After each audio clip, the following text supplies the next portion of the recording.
Tonight on 2020. My name is Kayla Mueller. There's Kayla. From a vibrant life force like this. Pause is the red button. To this. It's very terrifying here. A young American woman devoted to helping others, kidnapped into a living hell by ISIS. Her desperate parents, everyday people, forced to take on terrorists from their living room. We need to do something. They're not going to bring Kayla home. Mom and Dad, I am still remaining healthy. Because they say the U.S. government and various humanitarian groups failed them. Somewhere in a boardroom, they decided to leave our daughter there. You must have been crushed. Our government slammed that door. Tonight, we're taking you inside the extraordinary story you've never seen before. If you fail to meet this deadline, we will send you a picture of Kayla's dead body. A family never giving up, and now revealing a secret the world never knew. This is a plea for Kayla's life. We are doing everything we can to get you home. The girl left behind. Good evening, I'm Elizabeth Vargas. And I'm David Mueller. Right here tonight, the stunning result of a 2-year ABC News investigation. Parents who say they've stayed silent too long, and only now are they revealing how they had to take on not only ISIS, but they say the U.S. government to try to save their daughter. The only American woman being held in secret by ISIS. It's a story of inspiration, but also of two parents' outrage and heartbreak. Tonight, they're telling their story to Brian Ross, reporting on the girl left behind. A summer morning 3 years ago this month in Prescott, Arizona. Monday morning at about 4 or 5 a.m. Her friends had called to say their 24-year-old daughter, Kayla, had gone missing. They called us and said, they weren't really concerned, don't worry. Marcia and Carl Mueller soon learned from Kayla herself that there was plenty to worry about. My name is Kayla Mueller. I need your help. It's very terrifying here. And then it went blank. Kayla had been captured by one of the most brutal terror groups the world has ever known, ISIS. You just go into almost a catatonic state, I think. You just can't even stand up. Carl owned an auto repair shop. Marcia, a former nurse. Nothing prepared the Muellers for what was about to happen. The scary, secret world they were about to enter. This kind of thing tears people apart. As the world would later watch the brutal murders by ISIS of 3 young American men. I'm Barack Obama. The plight of a 4th American hostage, Kayla, was kept a closely held secret. Obviously, the White House doesn't want this to all come out. Tonight on 2020, the Muellers are coming forward to tell the story of how they fought for Kayla's freedom. Kayla is not your enemy. The messages and emails with ISIS in Syria and the Muellers in Arizona, never seen or heard before tonight. Sir, I am coming to you with a mother's heart for the love of her daughter. Would your staff negotiate for Kayla? And the people the Muellers now say failed their daughter, including prominent humanitarian organizations and the Obama administration. The president could have been a hero, and he chose not to be. Look at her. There's our little girl. So we're gonna name her Kayla. Kayla? That's a pretty name. Hey, Kayla. We weren't supposed to have Kayla. We were told no children, and suddenly, we're going to have this young little girl. She was a really happy little kid and loved living, loved being in the world. And She taught herself languages. She taught herself how to play the guitar. She taught herself how to write music. She was very intelligent, very intelligent. I hope I never forget that everything happens for a reason and that nothing should be a regret. She just always had such a compassion for everybody around her. Kayla felt suffering in her heart, and it was as if it just seemed natural. She was supposed to help. After college, Kayla was drawn to the Middle East. Much like the young Syrian boy whose image caught the world's attention this month, there were thousands of children who Kayla sought to help. And she met the Syrian man who was there. His name was Omar. and Kayla joined him in the ancient town of Antakya, or Antioch, in Turkey, about a half-hour away from war-torn Syria. Amidst a local celebration at the Antakya airport, we met up with two of the people who worked with Kayla and became her close friends, a mother and daughter, Aruba and Hala Barakat. You hear that there's an American who has left everything, and she came just to help out refugees and Syrians in particular. That was very inspiring, honestly. Many Syrians live there. The Barakats helped us to retrace Kayla's steps in the neighborhoods where she worked, with women and children whose husbands and fathers had been killed or left behind. And was she making a difference in the lives of people here? Yeah, just saying Kayla's name in front of them, they smile. As long as she stayed here in Turkey, Kayla's parents were confident she was safe. Safe until Omar asked her to go along on a quick trip across the border into Syria to the city of Aleppo to help him install communications equipment for a hospital run by the humanitarian group Doctors Without Borders. I told her, no, you shouldn't go. You tried to talk her out of it? Yes. I told her it's very dangerous. She was like, don't worry, we have a lot of people with us. We'll just go, fix everything in the hospital and then come back. It was at a time when safety concerns in the region were mostly about the cruelty of the Syrian government, not ISIS. At that time, ISIS wasn't even heard of. It was just the Assad regime. And I said, Kayla, this is not your war, and these are not your people. You don't need to die for this. Kayla and Omar crossed into Syria at this border checkpoint. At that time, no other humanitarian aid worker had been kidnapped. It was August 3rd, 2013. And less than 24 hours after leaving here, Kayla Mueller would be plunged into what can only be described as a hell on earth. Captured, imprisoned, tortured, raped, taken as a slave by the leader of ISIS. He's raping America. Next, how this courageous young American from Arizona remains strong in a place where others lost hope. Know I am also fighting for my side and have a lot of fight left inside of me. As her parents face the looming deadline to save her. Every day to us is a critical time. Every hour. Kayla Mueller was the girl left behind.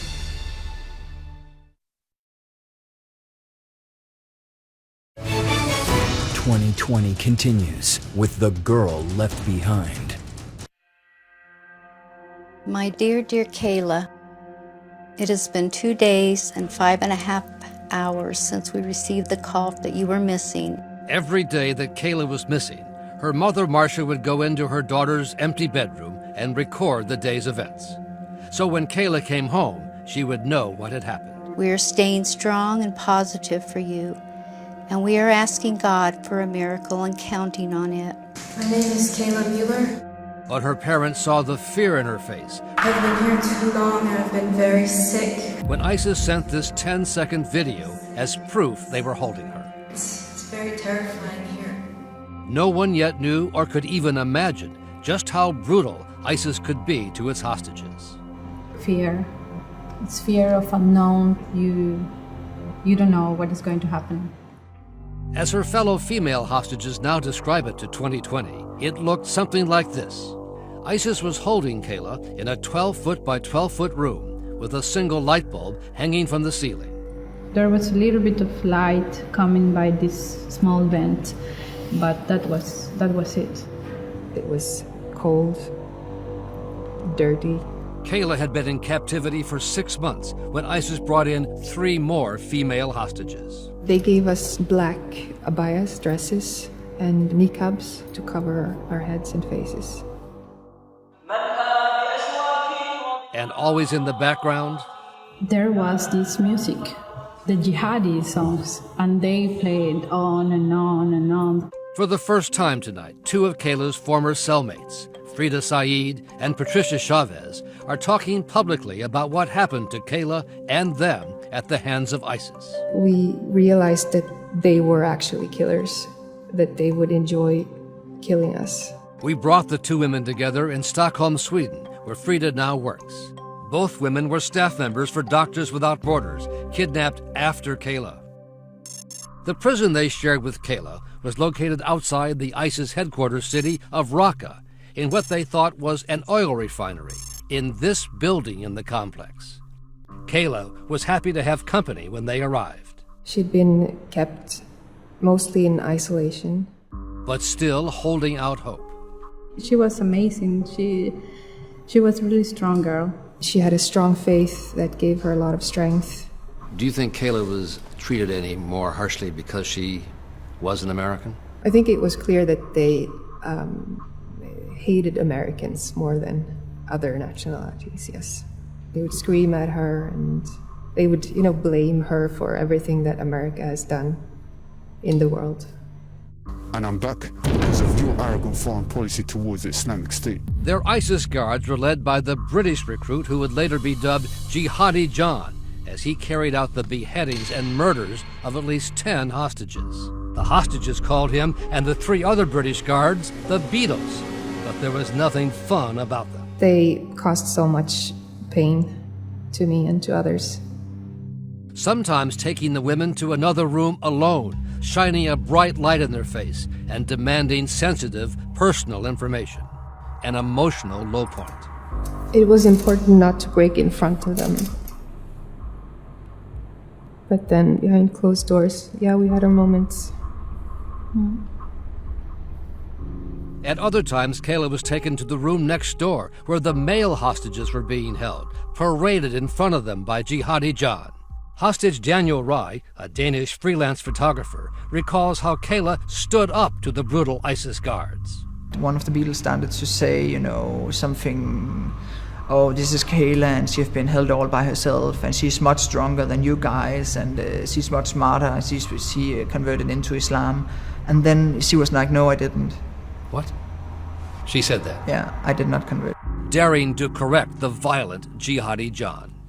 That surprised you? It surprised me a lot. I would not have had the guts to say that. I don't think so. And Rai says Kayla and another American hostage, journalist Stephen Sotloff, figured out a way to pass letters back and forth, creating a makeshift game of Trivial Pursuit.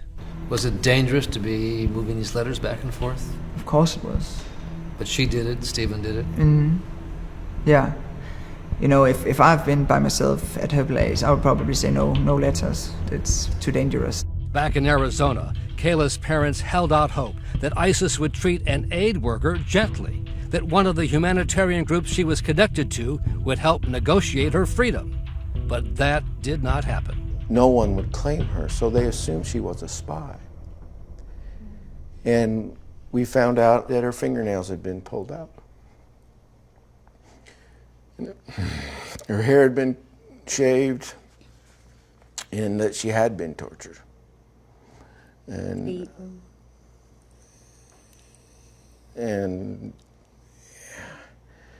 that was just one of the hardest days for me. And the prospect of a negotiated release grew increasingly unlikely, as the Muellers soon found themselves up against the U.S. policy against making concessions to terrorists. I firmly believe that the United States government paying ransom to terrorists risks endangering more Americans and funding the very terrorism that we're trying to stop. And so I firmly believe that our policy ultimately puts fewer Americans at risk. ISIS was making millions of dollars from its kidnapping business. And as hostages from other countries which allowed ransom payments were released by ISIS, they could only say goodbye as they left Kayla behind. It was a horrible feeling to be released, looking forward to being released, but at the same time leaving someone behind. Doctors Without Borders negotiated ransom payments for its staff members, Frida, Patricia, and 3 others, but not for Kayla. It was very sad. I think it was the saddest moment we passed through together. How did you say goodbye? In tears. What'd you say to her? Stay strong. This will end one day. What did she say to you? Nothing. But as they left, a possible break. The The ISIS hostage takers told the women they were now ready to negotiate for Kayla. And a remarkable email back and forth was about to begin between the terrorist holding Kayla and her desperate parents in Arizona.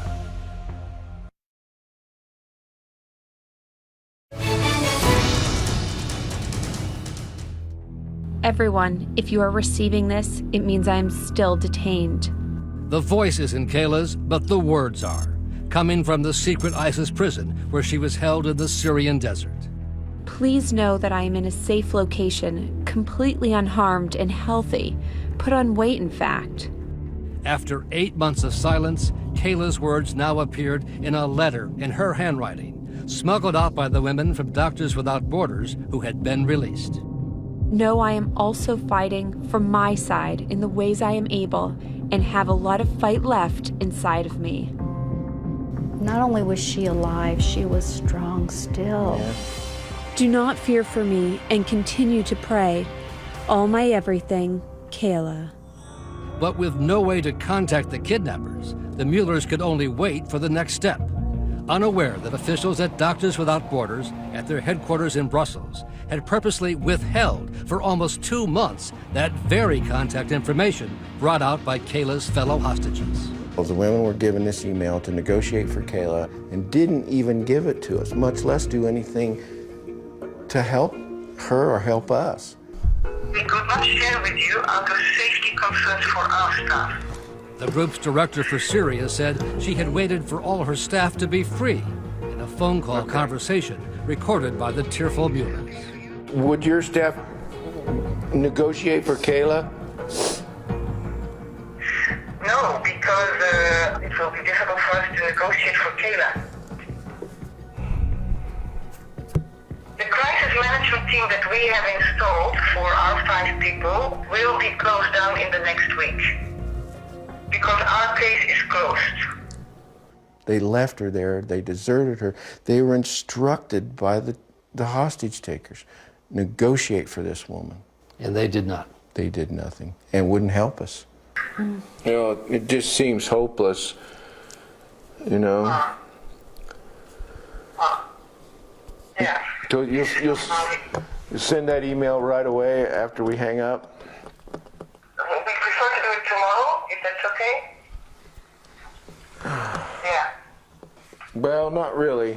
We'd like to get it to our contact as soon as possible. Every day to us is a critical time. Every hour. Okay. Okay, yeah.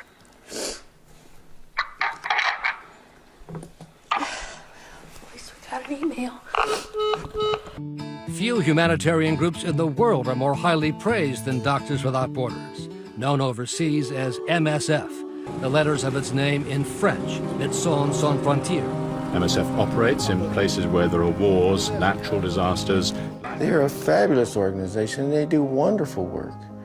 But somewhere in a boardroom, they decided to leave our daughter there to be tortured and raped. Kayla was in a Doctors Without Borders vehicle when she was captured by ISIS in Syria. But the organization said non-staff members are not its responsibility. We could not take steps to negotiate for her freedom. Why not?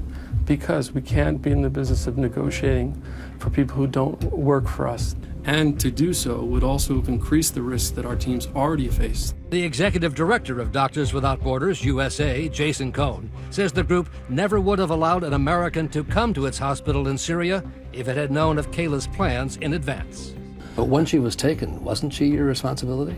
No, she wasn't our responsibility anymore. Was there no moral responsibility? I don't think there was a moral responsibility. I don't understand how a humanitarian organization can justify doing that. Finally, in late May 2014, it was ISIS which made contact with the Muellers in this email, likely written by one of the British ISIS guards. This message is to inform you that we have the American citizen, Kayla G. Mueller, prisoner. We don't want to harm her. She's like a guest with us at the moment. They're telling you they're open to negotiation.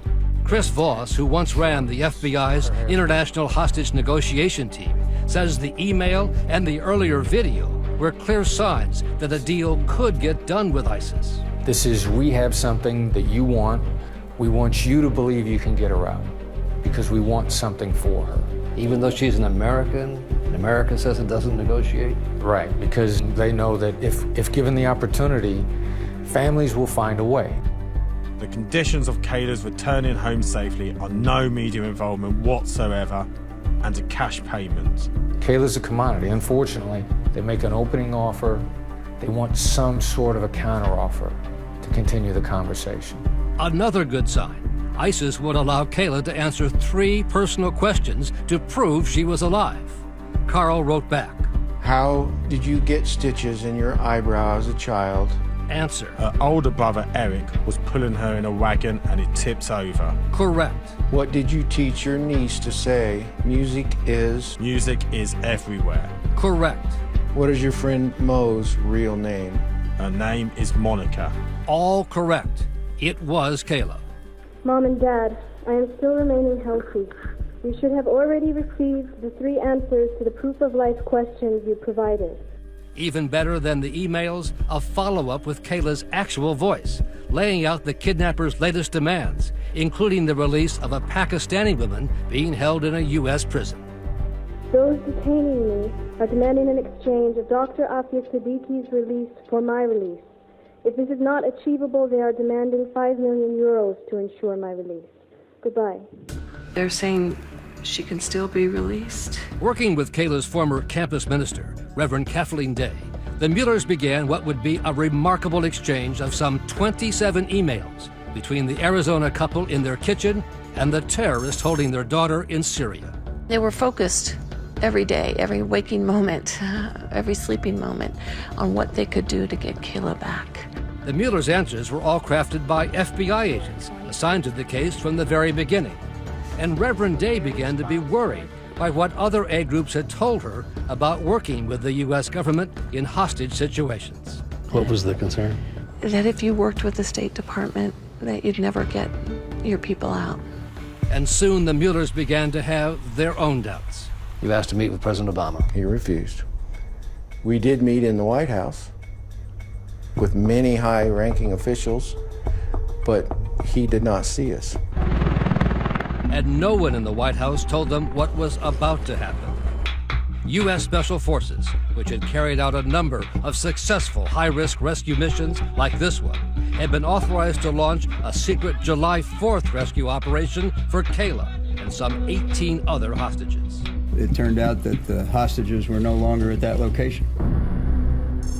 It was a dry hole. They just missed them. I deployed an entire operation at significant risk to rescue not only her, but the other individuals that had been held, and probably missed them by a day or two.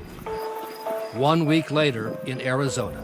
We got a nasty email from ISIS that said, because of what your arrogant government attempted to do, your daughter has 30 days to live. If you fail to meet this deadline, we will send you a picture of Kayla's dead body. It was Kayla's birthday that was the deadline for them to kill her. This will be our first act of revenge taken for the miserably failed and unsuccessful attempt by your arrogant government to free their prisoners. Now the Muellers had just 30 days to raise the money and get it to ISIS, and even harder, overcome the U.S. government efforts to stop them. It's her family's darkest hour. Kayla's life hung in the balance.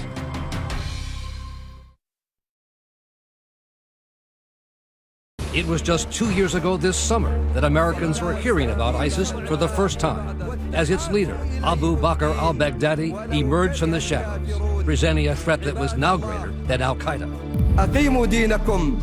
But there was no mention in the news of the American hostages, Kayla Mueller, James Foley, Stephen Sotloff, and Peter Cassie. Their plight remained a closely guarded secret. My name is Carl Mueller. This is my wife, Marcia. As the 30-day deadline for paying a ransom approached, the Muellers recorded this dramatic personal plea, scripted largely by the FBI, and sent to the new ISIS leader, al-Baghdadi. This is a plea for Kayla's life. We are asking for your mercy for Kayla, as we believe you are the only one who can grant us this. These are 2 people that are in the midst of a horrific experience. I beg you not to harm our daughter They can't imagine that they would ever be trying to talk on a camera in a respectful fashion to someone who's likely going to murder their daughter. Our hands have been tied in trying to raise money, yet we continue to do everything within our power to work towards securing Kayla's freedom. Sir, I am coming to you with a mother's heart for the love of her daughter. Her mother's got her hair covered. That's critical. It shows respect. Please, show mercy and use your power to free our daughter. That's the way you buy time. That's the way you keep somebody alive one more day. It seemed to have worked. The deadline for Kayla's execution on her birthday, August 14th, passed with no word of her fate. A sigh of relief and a hope that she had seen this part of the video too. Kayla, we love you. We love who you are, and we admire your compassionate heart and devotion to helping those that suffer.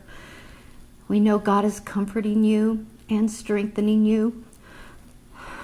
I wish we could see you. But it was a very short-lived moment of relief. President Obama is about to speak from Martha's Vineyard on the execution of American journalist James Foley by the Islamic militants fighting in Iraq and Syria. The first of Kayla's fellow American hostages to be murdered. Today, the entire world is appalled by the brutal murder of Jim Foley by the terrorist group ISIL. Again, the Muellers asked to meet with President Obama. We asked to see him, and we were told no. A few weeks later, another American hostage killed, journalist Stephen Sotloff, the hostage with whom Kayla had grown close in captivity with their makeshift Trivial Pursuit game. Overnight, our government determined that tragically, Stephen was taken from us in a horrific act of violence. And now the president agreed to meet with the Muellers and the family of the other remaining American hostage, Peter Kasich. The president was I felt cold. He said, I'm a father, I have 2 daughters. If that was my daughter being held, I'd do everything I could to get her out. And I'm sure he would have. But we were told many, many times, we're doing everything we can, and they weren't. They were not? Well, no, they weren't. What the Muellers wanted the president to do was allow them to just make an offer of ransom money to ISIS for Kayla's life. Carl would say, we need to make an offer, and then the email would not have anything about an offer in it. Because they were all scripted by the FBI. Right. We were like sheep. We were following what the government told us to do. We had no idea. In one email, sent under Carl's name, a suggestion of financial hardship. Kayla may not know that I retired this January. ISIS was unmoved. Retiring will not help you get your daughter back, so go back to work and earn some money. ISIS was running out of patience. So no more sentimental sob stories. And Carl was becoming increasingly unhappy with what the FBI had written for him to send to ISIS. At one point, I even said to the team, I said, if I got this email back, I would be really mad. ISIS stopped responding. After a while, they got the message that this was only stalling. Former FBI agent Voss says the FBI should have let the Muellers make some kind of a counter-offer. The kidnappers are begging for anything to be thrown onto the table, anything. At one point in time, they said, you just give us a benchmark. Should there have been a counter-offer? Yes, you keep the conversation going, keep the hostage alive. Buy more time for a tactical resolution. But that did not happen. As far as I know, they were never allowed. They were told if they made any sort of an offer, they'd be prosecuted, which is unconscionable. A White House official, part of its national security staff, delivered that threat of prosecution to the Muellers and all the other American hostage families, including the parents of James Foley, who went public after he was killed. We were told very clearly 3 times that it was illegal for us to try to ransom our son out, and that we had possibility of being prosecuted. And yet, meanwhile, our son was being tortured and beaten every day. But Kayla was still alive, and the Muellers had one more option, a last-ditch trip to the Middle East, where one government said it was prepared to negotiate for Kayla's freedom, as she was about to come face-to-face with the leader of ISIS.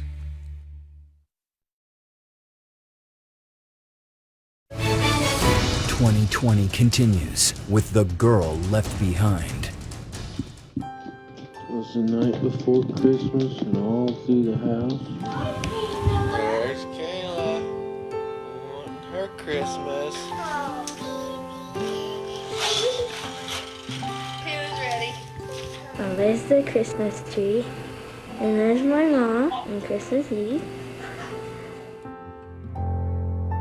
With Kayla missing now for 2 Christmases in a row, the family's only joy came in the letters she had written in captivity. I've had many hours to think how only in your absence have I come to realize the gift that is each one of you. This is Peter Edward Kasich. By then, ISIS had killed the 3rd American hostage, aid worker Peter Kasich. Now the only American held by ISIS was Kayla. I had come to a point where our government is not going to bring Kayla home. And she was still putting all her trust in the government. This kind of thing tears people apart. I don't know how we've survived. But I remember the argument. Marcia, we need to do something. They're not going to bring Kayla home. The military option to rescue Kayla had failed. The White House had threatened prosecution if they paid ransom. And the emails from ISIS had stopped.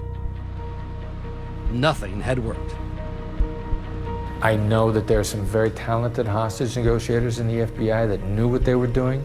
I see no evidence of their voices in these emails. For example, says former FBI hostage negotiator Chris Voss, his former colleagues should have picked up on the use in the very first ISIS email of the word guest, which has special meaning in the Arab world. You have to protect and defend your guests with your life. This is something huge that they missed because they should have responded with, well, she's not like a guest, she is a guest, and she is your responsibility as a guest. And Voss says the Muellers should have been told there was a legal way to pay ransom if the ransom money might help track down the terrorists. It's been done a number of times with the Department of Justice understanding. So in this case, the U.S. could have allowed the payment of ransom to ISIS for Kayla, under the exception that it would help track them down and be a lure or a bait? Yes, absolutely. So they missed a huge opportunity. I think they did. But the Muellers had one last hope, a government in the Middle East, Qatar, that had served as a go-between with terror groups in gaining the freedom of other Western hostages. We went over there to the Middle East and saw several high-ranking officials. And the last one we met with came into the room and he said, and by the way, I just talked to John Kerry and we don't pay ransom. And he went on to say, I don't understand you Americans. We believe if you can save one soul, it's worth trying. Yet the U.S. government had just used Qatar to broker a deal for the return of American soldier Bo Bergdahl, trading 5 Taliban prisoners for Bergdahl's freedom. The Muellers say they can't understand why the U.S. would not again use Qatar to make a deal for Kayla's freedom. You must have been crushed. One of our last gasps to try to save our daughter, and our government slammed that door. We will never stop working to set our citizens free and bring them home to their families. A spokesman for Secretary of State Kerry said he had worked hard personally to try to gain freedom for Kayla. But as dark and as hopeless as it seemed to the Muellers, they did receive one piece of what was described by the FBI as good news. They told us she had been actually taken out of the prison by Abu Bakr al-Baghdadi, the Caliph of ISIS. They believed she was with a family, that she was safe. So my thought was, oh good, Kayla's able to maybe take care of the children. She's a maid. Nothing could have been further from the truth, as the Muellers later discovered. The so-called family where Kayla was safe was in fact holding her for the leader of ISIS, al-Baghdadi. One day Kayla was taken and she came back and she went under her cover, under her blanket, and just cried, just laid there and cried. And that's when they said he married her. That's the way they put it. Their way of saying he raped her. So. But Baghdadi chose her. But look at the symbolism in that. He's raping America. Hostages with Kayla at the time say she remained defiant, and that even when she had the chance to escape, Kayla put others first. This then 13-year-old girl, a member of the Yazidi tribe who wanted to be called Julia, was also being held with Kayla as an ISIS slave. I told Kayla we want to escape, and I asked her to come with us. She told me no, because I am American. If I escape with you, they will do everything to find us again. It is better for you to escape alone. I will stay here. So she stayed behind. Yes, yes. Under a full moon, Julia and another Yazidi girl made their way to freedom, tearfully leaving Kayla behind. I will never forget her sacrifice. I will never forget. 4 months later, in Prescott, Arizona. My dear, beautiful Kayla, I miss you and love you. Yesterday, Friday, at about 10 a.m., we were called by Barack Barfi. Good evening, and we begin tonight with the breaking He told us it was out on Twitter. The last American hostage held by ISIS. That you had been killed, I believe, north of Raqqa. Tonight, ISIS says that woman, Kayla Mueller, 26 years old, is dead. My eyes are clouding up. Sorry. Still not believing the horrific people had lied so much and were so evil. Precisely how Kayla was killed remains a mystery, and the Muellers refused to believe she was dead until ISIS, a few days later, sent 3 photos of Kayla's body. I just kept still writing to Kayla. Hey, sweetheart, have so much to share. You, young lady, have taught me so very much. I will see you soon. Love, Mom.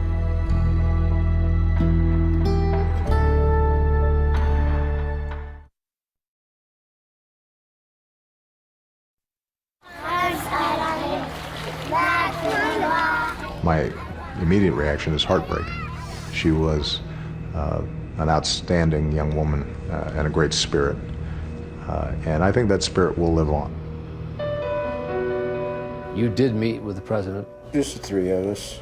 He was sincere and apologetic and so sorry and this, that, the other. He asked what he could do for you. And I said, Mr. President, I'd be remiss if I didn't give you the opportunity to support Kayla's foundation. And he said, I will help that foundation. He says, you won't know. It'll be an anonymous donation, but I will. I'm still waiting. There hasn't been such a donation? No. I'm still waiting for that donation, Mr. President. And you see the flag at my driveway. It's not something I take lightly, talking about our president that way. But that's what he said.